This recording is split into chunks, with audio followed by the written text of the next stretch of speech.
ভারতবর্ষ অধ্যাত্মভূমি, ভারতবর্ষ সাধনপীঠ। ভারতবর্ষের এই যে মাহাত্ম্য, এটা কিন্তু আমরা সত্যি খুব একটা ভেবে দেখি না, জানি না।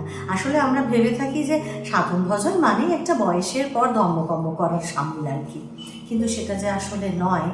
অনেক অনেক সাধকরা, অনেক মহাত্মারা আমাদের এই ভারত ভূমিতে জন্মগ্রহণ করে ভারতের মাটিকে উজ্জ্বল করেছেন, এবং আমরা জেনে বা না জেনেই জানেন আসলে সেই আশীর্বাদ ধন্য হয়েই চলেছি।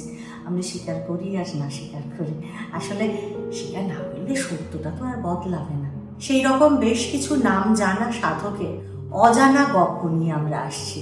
সেই মহাজীবনের আলোয় আমরা যাতে একটুকু হলেও আলোকিত হতে পারি সেই আশায় এই এপ্রিল মাস থেকে কায়স্থ স্পিরিচুয়াল ইউটিউব চ্যানেলে শুনুন মহাজীবনের কথা। আর অবশ্যই আমাদের লিখে জানান আপনাদের কেমন লাগে।